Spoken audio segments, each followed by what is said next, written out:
The sum of three numbers is 855. One of the numbers, x, is 50% more than the sum of the other two numbers. What is the value of x? This sounds like a multi-step problem with a little bit of percentages involved.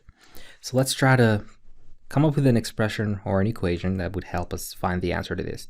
So we have three numbers that are being added. Number 1, second number, third number, and we know that the sum of those equals 855. What's interesting here is we are given that one of the numbers, named x, is basically 50% more than the sum of the other two.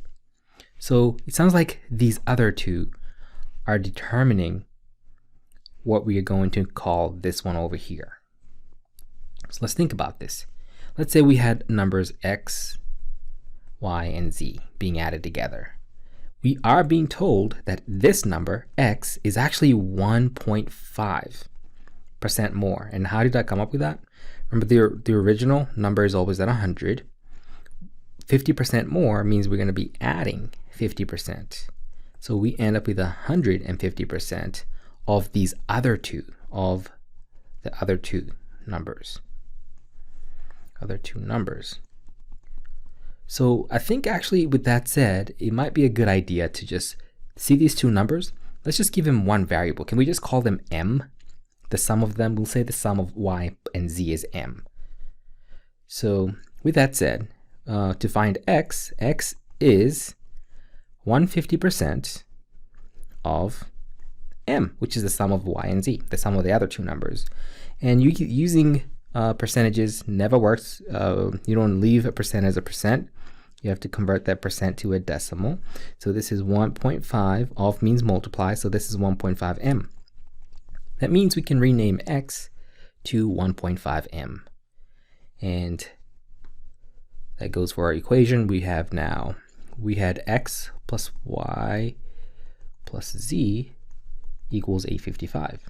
We just successfully renamed x as 1.5m, and we originally renamed this to simply m. So 1.5m plus m equals 855. And the rest is just going to be algebra. 1.5m plus m becomes 2.5m, and that of course equals 855. To get m by itself, we need to divide both sides by 2.5.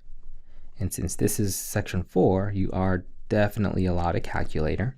So go ahead and divide those and you'll find that m equals 342. However, remember this question was not asking you to figure out the sum of these two numbers, which, that's what m is. It's basically the sum of the two numbers. That's not what the question is asking. The question wanted to know the value of x instead. So we need to figure out what x is. Thankfully, we can plug this back into our equation. We can take this 342 that we just found and put it right here. That's going to replace this whole thing. So we would have, let's move that actually here so we can plug it in here. So we have x plus, we just found out that y plus z, also known as m, is 342 equals 855. So to be able to solve for x here, all we need to do is subtract 342 from both sides, and we will have x as requested. So x ends up being 513, and that makes B the answer to this question.